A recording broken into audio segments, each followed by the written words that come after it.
दोस्तों नमस्कार, मैं उपेंद्र यादव, आप सबका इस कार्यक्रम में स्वागत है। दोस्तों टेक्निकल प्रॉब्लम की वजह से मैं शायद 2-3 मिनट लेट हो चुका हूं। आप सबको विशेष मुद्दों को लेकर मैं आपके बीच में आया हूं। सबसे पहले तो एक चीज वो बता दूं, जो आपके कमेंट आएंगे उनका भी मैं जवाब दूंगा। इसके अलावा दोस्तों मैं कुछ आपसे ही मैं रूबरू होना चाहूंगा कुछ बातों को लेकर। मेरे पास दूसरा मोबाइल, इसमें मैं कमेंट भी देखूंगा, लेकिन उससे पहले मैं एक चीज बताना चाहूंगा आप लोगों को। दोस्तों आप जो राजनीतिक उथल पुथल आप देख रहे हो, कोरोना चल रहा है लेकिन उसके बावजूद भी सभी पार्टियां अपने वजूद बचाने में लगी हुई है। लेकिन ये जो तमाम एमएलए, तमाम मंत्री, तमाम राजनीतिक पार्टियां कभी भी बेरोजगारों के संकट में साथ नजर नहीं आए। आपने देखा होगा कि किराया माफी अभियान हमने लगातार मांग की, उस पर कोई राहत नहीं मिली, लेकिन हम घर घर जाकर किराया माफी अभियान चला रहे हैं तो उसमें किसी एमएलए का बयान नहीं है, किसी पार्टी का। जबकि वोट राजस्थान के तमाम युवा, तमाम उनके विधानसभा क्षेत्र के लोगों को, एमएलए को वोट देते हैं। लेकिन जो लाइव आया हूं मैं दोस्तों, आप एक चीज बताना चाहूंगा कि जो लगातार आपके कमेंट मुझे लंबित भर्तियों को लेकर, नई भर्तियों को लेकर, जो कोर्ट में 5 भर्तियां लंबित है, 3 अधीनस्थ बोर्ड की, एक आरएस भर्ती और एक फायर की ड्राइवर की वो भर्तियां, 5 भर्तियां हैं।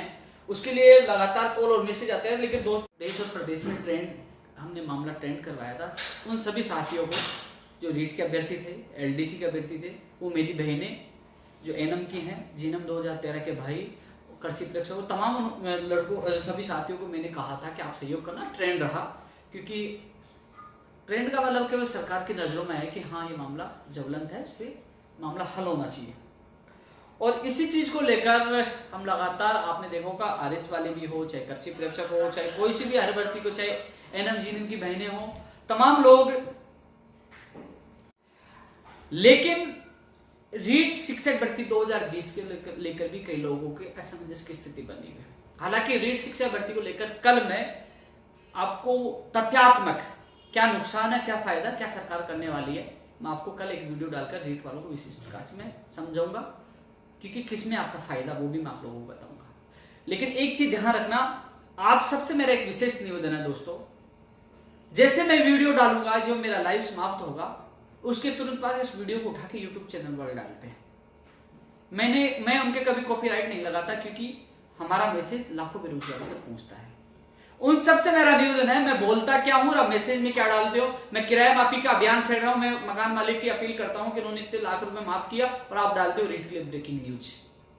आपसे निवेदन है कि आप गलत वीडियो न डालें। वीडियो तो सही डालते हो, लेकिन जो हेडिंग आप बिल्कुल गलत डालते हो। बात हो रही रीट की, फिर बात करते हो आप सेकंड ग्रेड की, बात हो रही एलडीसी की, बात करते हो नर्सिंग भर्ती की, तो ये गलत है। जो वीडियो डाला है उससे संबंधित ही लोगों को सूचना दें, जिससे लोग देखें। आप केवल सब्सक्राइबर और आपके व्यू जो बढ़ाने के लिए, आप है ना, कि ज्यादा से ज्यादा लोग देखें, पैसे कमाने के लिए गलत कर रहे हो। मैं इससे सख्त नाराज हूं। मुझे मजबूरी में देखो कॉपीराइट लगाने के लिए मजबूर होना पड़ेगा, क्योंकि काफी लोगों की शिकायत आती है। मैं कई बार खुद देखने लग जाता हूँ कि यार मैं बोल क्या रहा हूँ और लिखते क्या है, बड़ी घोषणा, ये घोषणा। अरे मैं आप लोगों के लिए प्रयास करता रहता हूँ।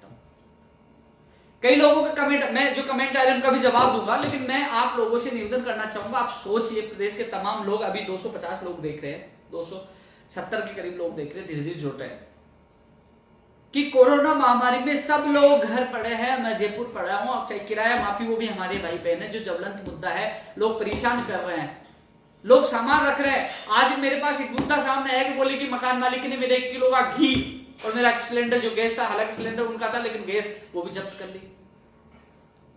मैं गांव से घी लेके आया था, जब मैंने मकान मालिक से बात किया, बोले वो घी खराब हो गया था, इसलिए हमने यूज में ले लिया। किसी को किताब नहीं ले जाने दे रहे, किसी को सामने। हमारा अभियान सफल होता जा रहा है। 11.5 लाख रुपए तो हम माफ करा चुके हैं। लगातार हम प्रयास कर रहे हैं। कई लोगों के कॉल और मैसेज आते हैं, तो मैं उनसे समझ चाहता हूँ, मैं कई बार पूछ नहीं पाता, क्योंकि अकेला इंसान कहाँ जाए। लगातार कमेंट उनके भी आते हैं, भर्तियों को लेकर, लंबित भर्तियों को लेकर, नई भर्तियों को लेकर, कोर्ट में भर्तियों को लेकर। तो दोस्तों अपने दिल पर हाथ रख के सोचिए कि उपेंद्र यादव के अलावा कौन आपकी आवाज उठा रहा है। मैं मानता हूं कि तमाम एमएलए लेटर लिख रहे, एक्टिविटी कर रहे हैं, लेकिन कभी वो एमएलए आपके मुद्दे को लेकर, आपको साथ लेकर सीएम साहब से मिले क्या? लेटर तो कोई भी लिख सकता है। लेटर लेकर हम खुश होने से कोई खुश होने की आवश्यकता नहीं है। और जो हमारी रणनीति है कि जब 15 मार्च को माननीय मुख्यमंत्री जी से मेरी मुलाकात हुई थी, मुख्यमंत्री जी ने कहा था कि आपको मैं अकेले को बुला।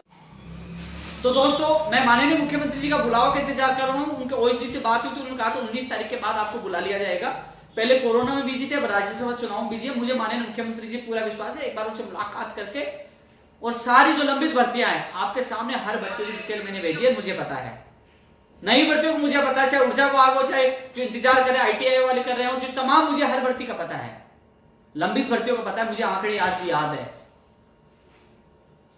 मैं मजबूती से आपकी बात रखूंगा, ऑलरेडी रख चुका हूं। कई लोग तो ऐसे भी है कि वीक ब्रेकिंग न्यूज रीड के लिए हमने ये बताया, अरे भाई मेरा फेसबुक पेज उठा के देखिए, मेरे यूट्यूब पे वीडियो देखिए, जब फर्स्ट ग्रेड का आंदोलन चला था तभी शिक्षा मंत्री जी से बात हो गई थी, उस समय उन्होंने क्या बताया था मैंने बता दिया सबसे पहले। और जो कांग्रेस सरकार आई उससे पहले उपेंद्र यादव राजस्थान बेरोजगार एकीकृत महासंघ कांग्रेस के कार्यालय में बैठ के समर्थन दिया था।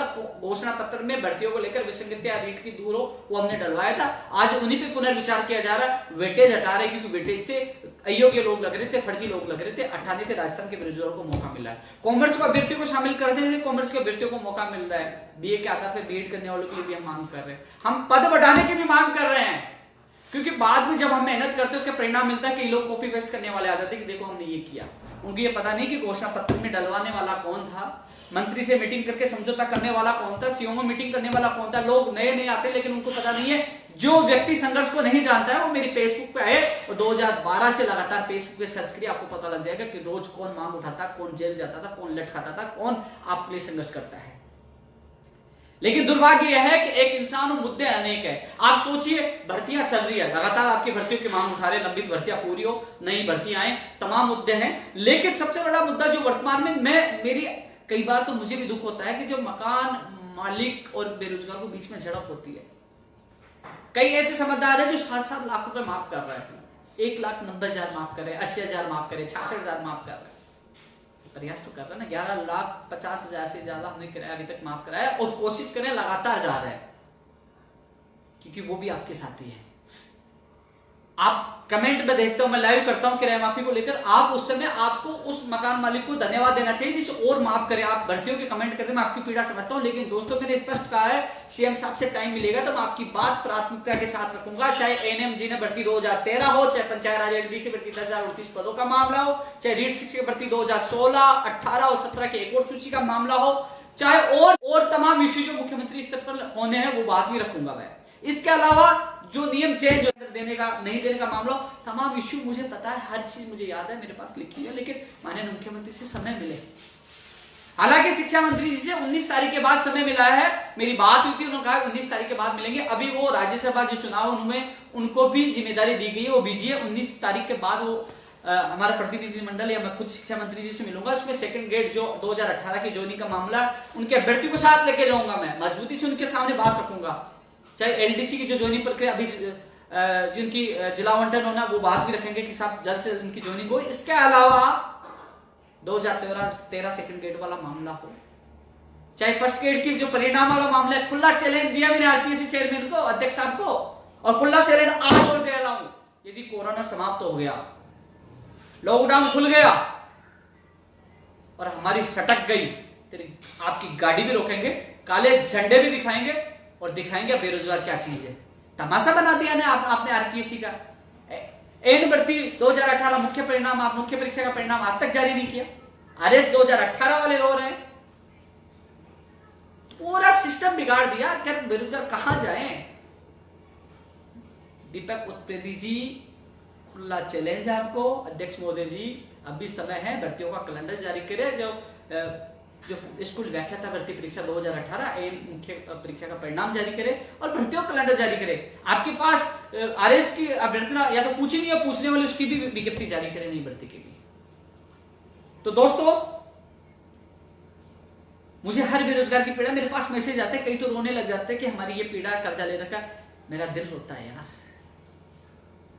लेकिन कोरोना माह का जो काल चल रहा है, मैं आपके साथ हूं। हालांकि आपको पता है मैंने 2 साल पहले घोषणा कर दी थी मैं अध्यक्ष पद छोड़ा, मैंने कहा संयोजक छोड़ा, प्रवक्ता भी छोड़ सकता हूं, लेकिन मैं चाह रहा हूं कि कोरोना में, क्योंकि मैं भी फ्री हूं और मैं चाहता हूं कि जब तक मैं आपकी सेवाओं में मजबूती से आपकी बात रखूं और आपकी जितना सहयोग हो मैं कर दूं। इसलिए जाते जाते अच्छा आपका सहयोग करके जाना चाहता हूं। हालांकि ध्यान रखना इस चीज, यूट्यूब के नेता, बेवकूफ बनाने वाले, चुपचाप समझौता करने वाले, निजी स्वार्थ पूरा करने वाले पहले भी थे, आगे भी आएंगे, क्योंकि वहीं वो संगठन खत्म हो जाता है। लेकिन यहां किसी सरकार से समझौता नहीं किया, हर सरकार से लड़ाई लड़ी है, जेल भी गए, लाठियां कही, अनशन किया है और गवाह थोड़े दिन बाद किताब भी आएगी। और हम उठा के फेसबुक 2012 से अब तक का रिकॉर्ड देख लिए, नए युवा जुड़ते हैं ना। क्योंकि दोस्तों कई बार क्या होता है, मैं सुबह किराए माफी के लिए चला गया, कन्विंस करना पड़ता है, बैठना पड़ता है, उसके बाद मीडिया में चला गया, ट्विटर बाद में शामिल था, तो कई बार मैं फोन नहीं उठा पाता, तो पे बात नहीं उठा पाता। कई लोग कहते हैं बड़ा इंसान हो गया, फोन नहीं उठा रहा, जवाब नहीं दे रहा। आप सोचिए, तमाम भर्तियां, अधीनस्थ बोर्ड की हो, आरपीएससी की हो, नई भर्तियां हो, किराया माफी हो, कोचिंग फीस का मामला हो, हर जगह आपका भाई मिलता है। जिन लोगों को आप वोट देते हो, जिनको एमएलए मंत्री बनाते हो, वो नहीं आते हैं, लेकिन आपका भाई साहब तैयार होता है। आपने देखा होगा आज तक नेतृत्व किया है, मैं कभी छुपा नहीं हूं कि भाई तू टंकी पे चढ़ जा, तू अनशन कर ले, नहीं, अनशन करना हो तो मैं खुद अनशन करता हूं, लाठियां खानी होती मैं लाठियां खाता हूं, और जेल जाना होता है तो जेल में जाता हूं, और जो अंदर जाते हैं उनकी जमानत, उनका पूरा खर्चा, उनको बाहर लाना और पूरी उसकी सारी जिम्मेदारी मैं निभाता हूं। ये आज तक का रिकॉर्ड है। लेकिन दोस्तों ये बात मुझे इसलिए कहने पड़ रही है कि एक इंसान, आप भी अपने एमएलए और मंत्री को कहे कि आप हमारा साथ दें। मैं पूछ नहीं पाता, कई बेरोजगार हर जगह बहुत दुखी है। मुझे फोन आएगा गुजरी की थड़ी से, फिर आएगा माली नगर से, फिर आएगा सोडाला से, फिर आएगा टोंक फाटक से, फिर आएगा लालकोठी से। तो अकेले सर कहां जाऊं, किसी की झड़प होती है, कोई हाथ जोड़ता है, कोई किसी घी का मामला था, तो एक मानिए बड़ा फैसला हो मुख्यमंत्री के द्वारा, किराया माफ हो तो बेरोजगार को राहत मिल सकती है। लेकिन मैं मेरा समय जब तक मैं हूं आपके साथ, मैं आपको देता रहूंगा, लड़ूंगा। मैंने कभी ये नहीं सोचा कि कोरोना चल रहा है, जयपुर एक सबसे बड़ा, आपने देखा होगा रेड जोन बना हुआ है, यहाँ कोरोना की कितनी तादाद बढ़ती जा रही है, लेकिन फिर भी हम फील्ड में घुस जाते हैं, कार्यालय में मिलते हैं और घर घर जाकर आप वो कर रहे हैं, केवल आप लोगों के लिए।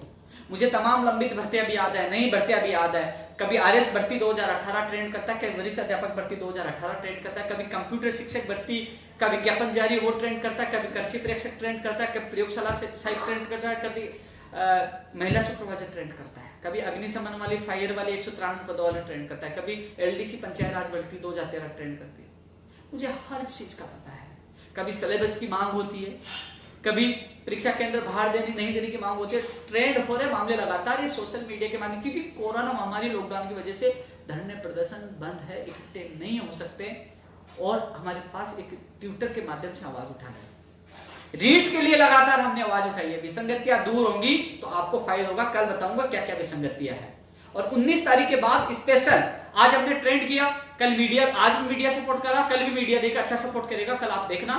तो आपसे मेरा निवेदन है कि ट्रेंड के माध्यम से माननीय मुख्यमंत्री तक, शिक्षा मंत्री तक अपनी आवाज बुलंद करनी थी, बुलंद हुई है। कल न्यूज़पेपर में सब में आपकी खबर आएगी। इसके अलावा मैं 19 तारीख के बाद शिक्षा मंत्री जी से मिल रहा हूँ। यह है कि जो उन्होंने नोट्स बनाने के लिए अधिकारियों को जो कहा था, वो नोट्स तैयार होगी तो कहीं ना कहीं आपको बड़ी राहत मिलेगी।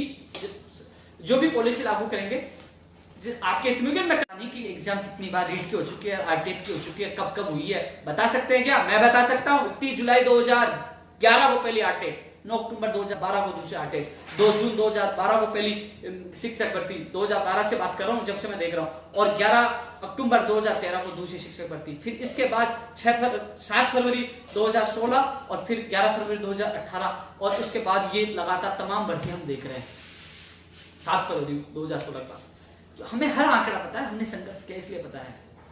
दोस्तों मैं कमेंटों को लेकर चर्चा करूंगा क्योंकि मैं भूल जाता हूं, क्योंकि कई लोग कमेंट भी करते हैं और कहते हैं कि हमारी भर्ती की, क्योंकि एक भर्ती के बारे में एक बार चर्चा करूंगा, बार बार कमेंट आते हैं क्योंकि और अभ्यर्थियों को भी जवाब देना होता है। लैब असिस्टेंट की ज्वाइनिंग, दोस्तों 3 भर्तियां जो कोर्ट में अटकी पड़ी है अधीनस्थ बोर्ड की, एक आरएस भर्ती और जो फायर वाली जो 193 जुलाई में, उसके कुछ चर्चा मैं जुलाई में करूंगा। उनका अभ्यर्थियों को कह दिया मैं साथ जाऊंगा, जितनी जो एडवोकेट सबसे मिलूंगा मैं सहयोग करूंगा, उनको वादा किया है पूरा सहयोग। लेकिन मैं इन 4 भर्तियों की बात कर रहा हूं। मैं भी हमेशा मानता था, मैंने देखा है कि सरकार की लापरवाही है, लापरवाही है, लेकिन इस बार मैं खुद मानता हूं सरकार की लापरवाही नहीं है। क्यों नहीं है? क्योंकि मैं खुद मिलके आया था, मैंने खुद ने बात की थी। और आरएस भर्ती और इसके अलावा जो 3 भर्तियों में एडवोकेट जनरल को सरकार ने किया था, राज्य सरकार के सबसे बड़ा एडवोकेट है, उन्होंने सरकार ने किया था। यदि सरकार भर्ती को सुलझाना नहीं चाहती तो वो एडवोकेट जनरल को नहीं करते। लेकिन ऑनलाइन जो सुनवाई हो रही, नंबर नहीं आया, क्योंकि ऑफलाइन में तो एडवोकेट जाके जज साहब से रिक्वेस्ट कर लेते हैं। अब जज साहब से मुलाकात नहीं हो पाती, वो केवल रजिस्ट्रार से मुलाकात करते हैं, निवेदन करते हैं, और रजिस्ट्रार से मुलाकात करके निवेदन भी किया, लेकिन जज साहब ने तारीख नहीं दी। एक इसमें 3 भर्तियों में तो नंबर नहीं आया और आरएस में तारीख नहीं मिली, 10 तारीख को तो केस लिस्टेड नहीं हुआ। तो दोस्तों मैं खुद जाता हूं, मैं खुद मिलके आया हूं, मैंने हर चीज बारीकी से देखी है। जब सरकार पॉजिटिव है, एडवोकेट जनरल को किया है, तो कहीं ना कहीं हमें पॉजिटिव रहना चाहिए, आने वाली सुनवाई का इंतजार करना चाहिए। क्योंकि मैं जानता हूं दुर्भाग्य है, आपका इंतजार मैंने देखा, आपकी पीड़ा भी देखी, लेकिन अब क्या करें। ऑफलाइन होता तो निवेदन कर लेते, लेकिन ऑनलाइन निवेदन नहीं किया जा रहा। लेकिन उन्होंने यही कहा कि छुट्टियों के बाद, उन्होंने कहा पहले प्रयास करेंगे, लगता है वो तो कोशिश करें, नहीं लगता है छुट्टियों के बाद हम पहले, जैसे आरएस में 20 जुलाई है तो उससे पहले यानी कि 29 जून से हम कोशिश कर देंगे जल्द से जल्द सुनवाई के लिए मेंशन करवा के, क्योंकि कोर्ट खुलेगा तो एडवोकेट जनरल साहब जाके रिक्वेस्ट कर लेंगे या आरपीसी का एडवोकेट जाके रिक्वेस्ट कर लेगा। वही स्थिति जो 3 भर्तियां हैं, जो प्रयोगशाला सहायक हो, कृषि प्रेक्षक हो, महिला सुपरवाइजर हो, तो आप सबसे निवेदन है, आपको विश्वास है मेरे ऊपर, मैंने आपका साथ दिया है। कोई कह रहा है कि इसमें एडवोकेट जनरल नहीं किया, तो आने वाली सुनवाई में पता देख लेना, एडवोकेट जनरल के लिए भाग रहे हैं, मुझे पता है, मैंने आपके लिए मेहनत की, एडवोकेट जनरल साहब को करवाया, और फिर बाद में सुनवाई नहीं, तो दुख हमें भी होता है। आशा में भी कि हाँ हमारी मेहनत कामयाब होगी, लेकिन देर है, अधेर नहीं, जल्दी आप लोगों को सफलता मिलेगी, मैं आपके साथ रहूंगा।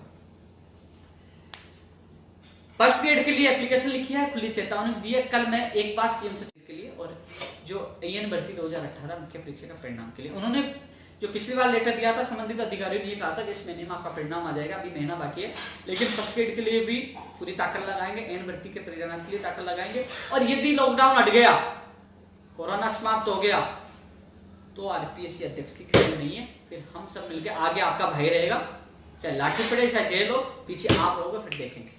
लेकिन तब तक तो इंतजार ही करना पड़ेगा, हाथ हमारे बंधे हुए हैं। लेकिन उन तक पूरी खबर पूछ रही है, क्योंकि मैं टेक कर रहा था ट्वीट, आरपीएससी अध्यक्ष मोदी जी के पास पूछ की है, मांग करे कि कैलेंडर तो जारी हो, मांग करे परिणाम तो जारी हो, तो उनको पता है सब 2016 एसआई भर्ती का भी इंटरव्यू बाकी है, वो भी दो, तो हर चीज उन तक पहुंचा दी है। अब या तो वो या हम, इंतजार है कोरोना समाप्त होने का। पंचायत राज एलडीसी भर्ती मैंने भी बताया, माननीय मुख्यमंत्री से मुलाकात होगी तो मुझे आपकी भर्ती का पता है दोस्त, मैं आपकी पीड़ा समझता हूँ। 10,029 पदों पे है। सारी शिक्षक की मैंने बात रखी थी, दोबारा और रख दूंगा। जूनियर अकाउंटेंट 2013 की वेटिंग के लिए भी लगातार लोगों को कॉल मैसेज आ रहे हैं दोस्तों। जूनियर अकाउंटेंट 2013 की वेटिंग के लिए उन्होंने व्यक्ति की कहूंगा कि एक बार कोरोना समाप्त हो जाए, मैं सीएम में जा नहीं सकता, फोन पे बात हो रही है, मैं आप सबको साथ ले जाकर सीएम सचिव से मिलाकर आपकी बात करूंगा, मजबूती से आपकी बात रखूंगा, आपके सामने ही बात रखूंगा। वैसे एक बार कोरोना समाप्त हो जाए मैं आपके साथ जाऊंगा, मैं बता करता हूँ। हाँ सचिन भाई, पीटीआई वेटिंग की भी मैं बात रख दूंगा। रीट लेवल 2-1 2018 कोर्ट में राजेंद्र कहर से मेरी लगातार बात होती है। अभी जो न्यूज सिक्कर में छपी थी वो पूरी डिटेल मैंने और राजेंद्र भाई दी थी, आपकी आवाज हमने मिलकर मीडिया का सहारा लेकर बोल की है, आगे भी साथ देंगे। सेकंड ग्रेड के लिए भैया 19 के बाद जा रहे हैं ना, कमेंट बहुत पास चल रही है यार। कंप्यूटर शिक्षक भर्ती के लिए आज ट्रेंड भी होता है, मैं 19 तारीख के बाद शिक्षा मंत्री से मुलाकात होगी, एक अभ्यर्थी को साथ ले जाऊंगा, मैं बात आपकी शिक्षा मंत्री के सामने मजबूती से रखूंगा। भाई कमेंट बहुत पास चल रहे हैं यार। संस्कृत डिपार्टमेंट की एक तो सेकंड ग्रेड की प्रक्रिया बाकी है, वो भी बात रखेंगे। अरे एक एलडीसी भर्ती जो जिनको संस्कृत एजुकेशन जो डिपार्टमेंट मिला है, वो भी बात मैं कल आपकी बात मजबूती से रखूंगा, एलडीसी वालों कह रहा हूँ, कल बात रखूंगा। कल जो कुछ इश्यू हैं, जो सीएमओ के जो अधिकारी है, सचिव साहब है, उनसे बात करके कल अर्जेंट मैटर तो मैं मुख्यमंत्री साहब से मिलकर रखूंगा। और जो शिक्षा मंत्री स्तर के हैं वो 19 तारीख के बाद शिक्षा मंत्री से मिलकर 13 मैंने कहा था टेक्निकल प्रॉब्लम हो सकती है, हो गए, लेकिन आपके इंतजार खत्म होने वाला है, ये वीक आपके लिए खुशखबरी लेकर आएगा। कल मैं एआरडी विभाग के अधिकारियों से बात करके, आपको पता है लगातार मैं आपके ग्रुप में ऑडियो या मैसेज डालकर सूचित कर दे रही, या ट्विटर पे मैं ट्वीट करके सूचित कर देता हूँ। हो सके तो कल मैं शाम तक या दोपहर सुबह आपको अच्छी खबर दे दूंगा, पूरा प्रयास करूंगा आपके लिए। आरपीएससी एलडीसी भर्ती 2013 317 जो अभ्यर्थी है, यानी कि अब तो 233 है, फॉर्म 233 है, उनके लिए कल मैं आपको अपडेट देता हूँ। राजस्थान पुलिस भर्ती 2018 पीटीआई भर्ती देखो जुलाई के उन्होंने कहा था जुलाई अगस्त में आपकी एग्जाम प्रस्तावित है, यदि कोरोना सही होता है, कोरोना बढ़ता है तो आपको पता है कि जुलाई में नहीं होगी, लेकिन कोरोना के ऊपर सब डिपेंड है, चाहे पटवारी भर्ती हो चाहिए हो। अधीनस्थ बोर्ड की जो छोटी परीक्षा है जैसे फार्मासिस्ट और पुस्तकालय अध्यक्ष है वो इसी साल होगी, बड़ी परीक्षा है इस साल के एंड में, अगले साल ही प्रारंभ हो पाएंगे। स्टेनोग्राफर के लिए सीएम फाइल गई है दोस्तों। सच यही है कि मेरी सीएम सचिव साहब से बात नहीं हुई, कल मैं बात करूंगा, कल स्टेनोग्राफर भर्ती की भी फाइल के लिए बात करूंगा। सबसे पहले मैंने आप लोगों को बता दिया था, लेकिन मैं कई बार क्या होता है जानबूझ के इसलिए बात नहीं करता कि जैसे मैं पोस्ट डालता हूँ लोग कॉपी पर कहते कि वहाँ फाइल गई, तो उन लोगों को मौका दिया जाता है कि भाई तुम बात करके निकलो। उनके 2-3 दिन निकल गए, कल मैं बात करता हूँ और आपका प्रोसेस बढ़ाता हूँ, जल्द से जल्द फाइल निकलवा कर पूछाने की पूरी कोशिश करता हूँ।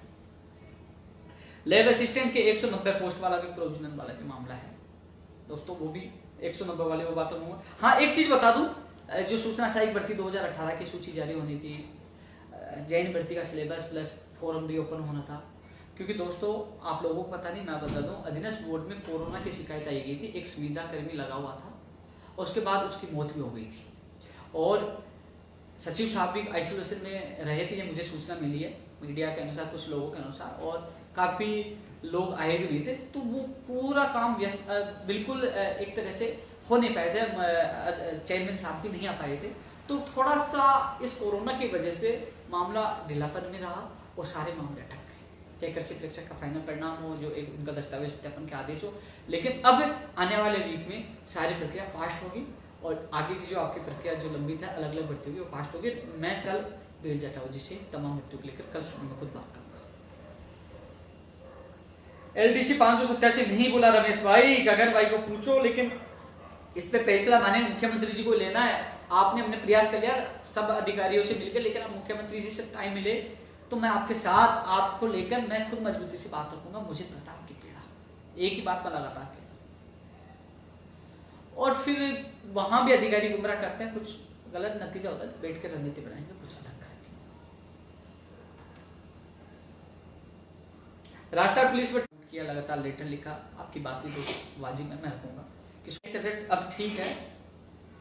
वास्तव में उनकी तबीयत बहुत ज़्यादा थी, मैं भी अपसेट था, तकलीफ में था। छोटा भाई जो बीमार होता थोड़ा दर्द भी होता, क्योंकि मेरा लाडला भी था, मुझे घर जाना पड़ा, वो दोनों काफ़ी लोगों को कॉल मैसेज आए, लेकिन मैं अब आपकी दुआओं से वो ठीक है, पूरे ठीक नहीं हो लेकिन अब ठीक है, सुधार हो रहा है, क्योंकि संभालना पड़ता है, जिम्मेदारी निभानी पड़ती है, छोटा भैया लाडला है।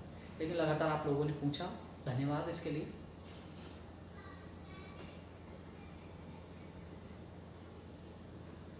हाँ एक रेडियोग्राफर के लिए कई लोगों ने, रेडियोग्राफर की बात थी क्या, लैब टेक्नीशियन की बात थी, किसी लैब टेक्नीशियन की बात थी, कई लोगों ने कहा कि रेडियोग्राफर की थी। एक बार वो लोग मुझसे मिलेंगे, मैं थोड़ा कंफ्यूज हूँ। उन्होंने कहा कि 2 जुलाई ये 15 दिन का समय दे रहे हैं और 2 जुलाई को पता नहीं कितने जुलाई को उनका वो कुछ होना बाकी था, उसके बाद वो योग्य हो जाएंगे। तो मैं आप मुझसे मिलना, तारीख बढ़े ना बढ़े, क्योंकि आप किसी बेरोजगार के साथ गलत नहीं हो, लेकिन ये जरूर मांग रखें इनको भी मौका दिया जाए, क्योंकि गलती उनकी है।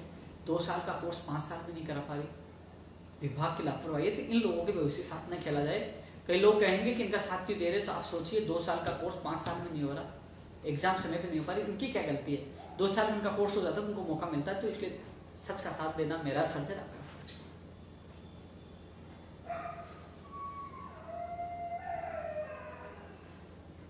रीट 2016 के लिए बता दिया मैंने, वोमेन सुपरवाइजर के लिए मैंने बता दिया। ग्राम सेवक की नई भर्ती की मांग कर रहे हैं, मैंने 2 बार लेटर लिख चुका हूँ। ग्राम सेवक की भर्ती आनी चाहिए, और भी भर्तियों की मांग की है, बिजली विभाग की भर्तियों की मांग की है, ITI योग्यता की भर्ती जो पदों पर भर्ती आनी चाहिए वो मांग की है। लगातार हम ऊर्जा विभाग की भर्तियों की, शिक्षा चिकित्सा हर विभाग की भर्तियों की मांग कर रहे हैं।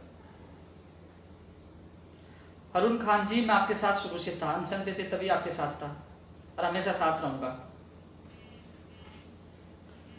RPSC के लिए महेश जी मैंने बता दिया, कल का इंतजार करो। मोटर वाहन उपनिरीक्षक भर्ती फुटबॉल बन चुकी, कभी RPSC कभी अधीनस्थ बोर्ड, अब RPSC, तो इसका भी रास्ता निकलवाना पड़ेगा कि निर्णय ले। हालांकि संभावना यही है कि RPSC इसके एग्जाम कराए, लेकिन जल्द से जल्द इसकी विज्ञप्ति जारी हो, जिससे लोग आपकी जो मेहनत कर रहे हैं उसको जरूर आप मेहनत को काम ले पाए, एग्जाम हो पाए और आप सफल हो पाए, ये बात मैं रखूंगा। रीट कब होगी? 2 सितंबर को नहीं होगी। सबसे पहले मैंने आप लोगों को बताया था रीट भर्ती 2 सितंबर को नहीं, आज फिर कह रहा हूँ शिक्षा मंत्री जी ने कहा था 3 महीने का समय देंगे, तो आप देख लीजिए 3 महीने बचेगी तो 2 सितंबर को होगी। और रीट का पैटर्न किस आधार होगा, किस में फायदा है, किस नुकसान में, कल एक वीडियो डाला हूं सुबह आप लोगों के लिए, वो देखना। अच्छा,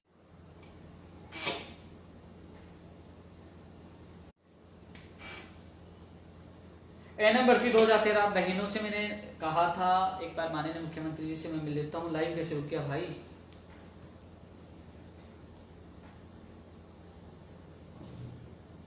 माननीय मुख्यमंत्री जी से समय मिलेगा तो आपकी बात मजबूती से रखूंगा। 67-19 पद एएनएम के, 45-14 पद जेएनएम के। मुझे याद वो पल भी है, जेल के भी, लाठियों के भी, अनशन के भी, हर बात मुझे याद है। समय और उपस्थिति के अनुसार व्यक्ति को चुप भी रहना पड़ता है और रणनीति से काम भी करना पड़ता है। सही रणनीति से काम जल्दी होता है, उग्र रणनीति से समय लगता है, थोड़ा उग्र होने का भी टाइम आता है। लेकिन अब फिलहाल माननीय मुख्यमंत्री जी पे विश्वास करना, वो बुला रहे हैं, क्योंकि 15 मार्च को जो उन्होंने कहा था, तो बीच में फ़ोन आ गया भाई, डिस्टर्ब कर ही दिया, इतनी देर गाया। तब तक के लिए बहनों आपको इंतजार करना होगा। मुझे आपका दर्द पता है अच्छी तरह, मेरे से ज़्यादा दर्द कोई नहीं जानेगा। रात को 12 बजे 1 बजे तक मैंने आपको देखा है। फ़ोन आने से डिस्टर्बेंस हुआ भाई, लाइव ही रुक गया।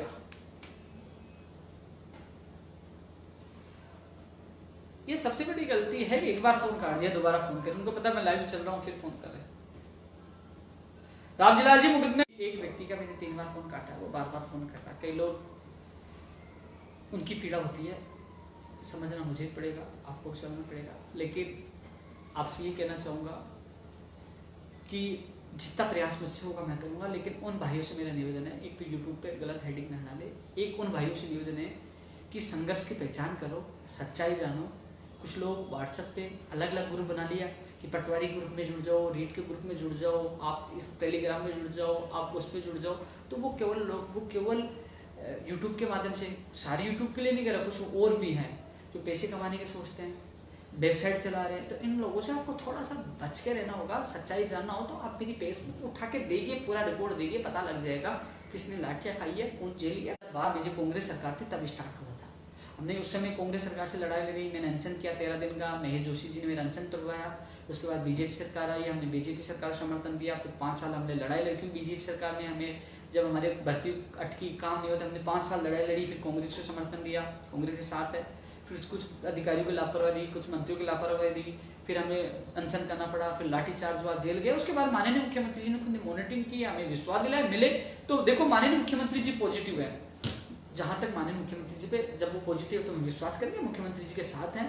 जो सियासी क्रम जो चल रहा है, मुख्यमंत्री जी हम आपके साथ हैं। हमें विश्वास है कि आप प्रदेश के बेरोजगारों को न्याय प्रदान करेंगे। जिस प्रकार आप नई भर्तियों की घोषणा कर रहे हैं और भी करने वाले हैं, जिस प्रकार एलडीसी भर्ती 2018 को जल्द से जल्द पूरी कराने में तो ले, तो हम चाहते हैं कि जो तमाम लंबित तक आप बेरोजगारों के लिए सोचते रहोगे, उनके लिए काम करते रहो। क्योंकि अन्य राज्यों में तो भर्ती प्रक्रिया रोक दी, यूपी, महाराष्ट्र, कई हरियाणा में तो कह दिया कि थोड़े दिन तो इस पर ब्रेक लगेगा। लेकिन राजस्थान में प्रक्रिया थोड़ी चल तो रही है, क्योंकि कुछ लोगों को राहत तो मिल रही है। तो इसलिए हम आपके साथ हैं। इसके अलावा दोस्तों, बस इंतजार माननीय मुख्यमंत्री जी से मिलने का है, शिक्षा मंत्री से मिलने का है।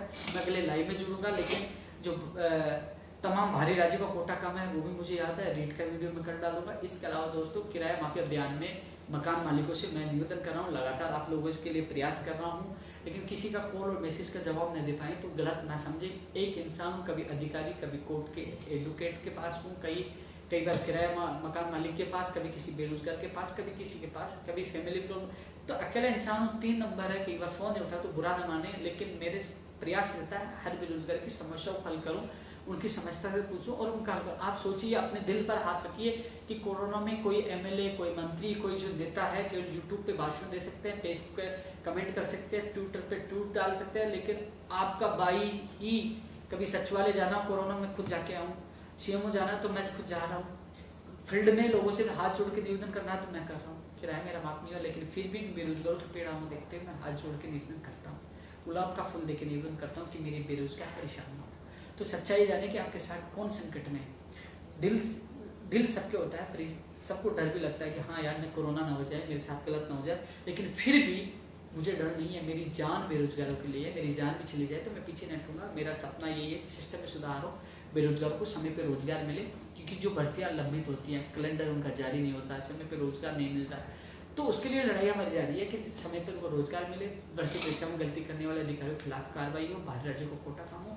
तमाम भर्तियों को लेकर हम लगातार प्रयास करते रहेंगे, चाहे लंबित हो, चाहे नई हो, चाहे किराया माफी का अभियान हो, चाहे अब आने वाले समय में जो कोचिंग फीस वाला मामला है वो भी हम उठाएंगे। और खुला चैलेंज है, हालांकि कोचिंग वाले समझदार है, लेकिन जिन लोगों ने फीस ले ली उस फीस में यदि कोचिंग नहीं करवाया और यदि तो उस कोचिंग में ताला लगाने का काम हम करेंगे, किसी भी हालत में बर्दाश्त नहीं करेंगे। इसलिए कोचिंग फीस को लेकर भी बेरोजगार चिंतित ना रहें। अगले वीडियो में मैं फिर मिलूंगा। जय हिंद, जय भारत।